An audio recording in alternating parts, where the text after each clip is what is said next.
Hi, I am Saif Khan, and today I will explain you about Python operators.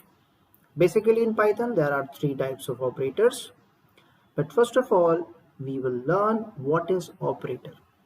So operator is a symbol which performs some task and gives some value to you, gives some result to you.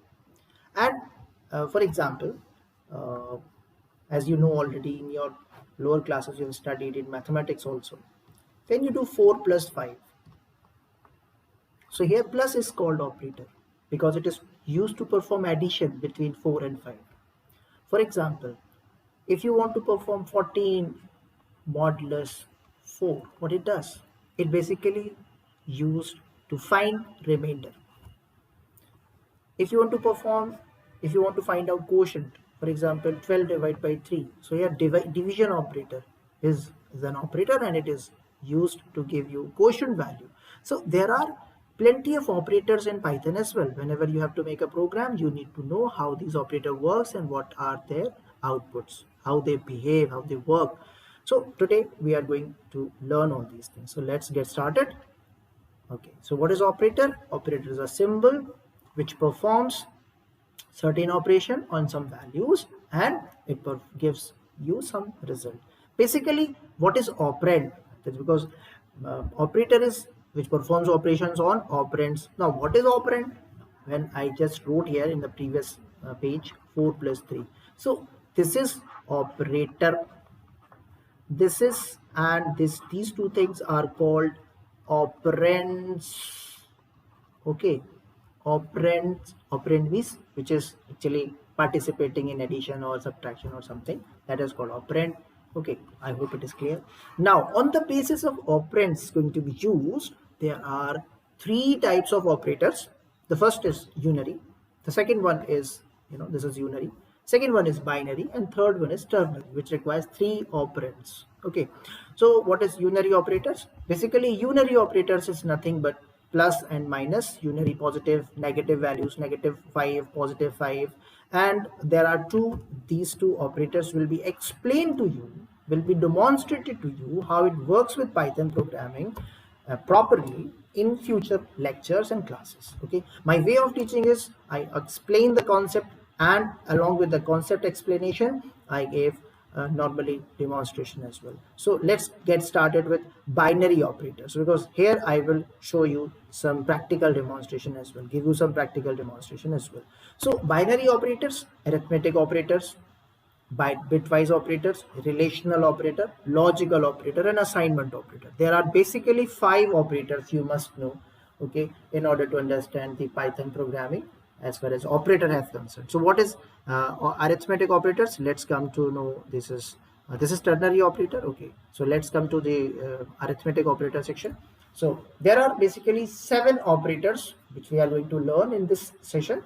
The first one is exponential. Whenever you have to perform x to the power y operation, you can go with this. That means suppose somebody says, okay, 2 raised to power 3. So you can say, oh, what is the difficulty in this? I can go with 2 into 2 into 2. Very simple, very fast. But if somebody says, no, it's not 2 raised to power 3. Suppose find out 2 raised to power 45. Now it's very complex. Or suppose 70 raised to power 15.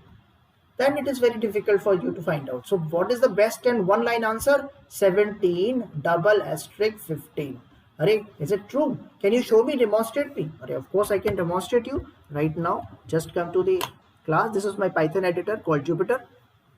Here I am writing, let's say 70 double asterisk 15, and it will give you this answer. Such a big value, doesn't matter what it gives. For example, somebody, sir, what is 16 to the power 4? 16 to the power 4. Okay, so this is the answer, 16 to the power 4. Okay, so 2 raised to power, let's say 15.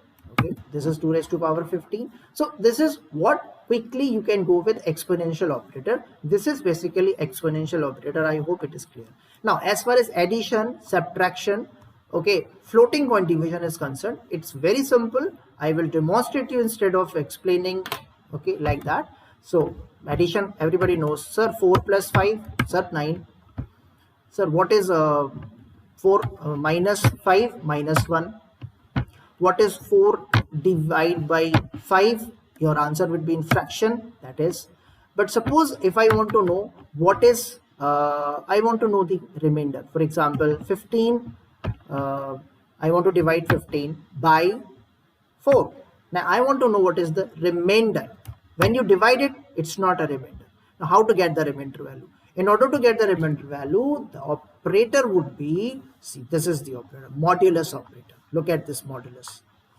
This is modulus, percentage sign.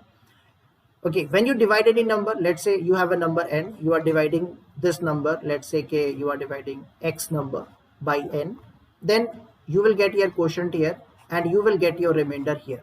So in order to get that, in order to get this value, let me clear this whole mess over here. Okay, this is my, whenever suppose it is divided by, let's say, p times, then you are getting remainder r. So this remainder, this value if you want to get, then you have to use modulus. If you want to find this value, you can use either this or double division. Like look, double division. I will let you know what is double division.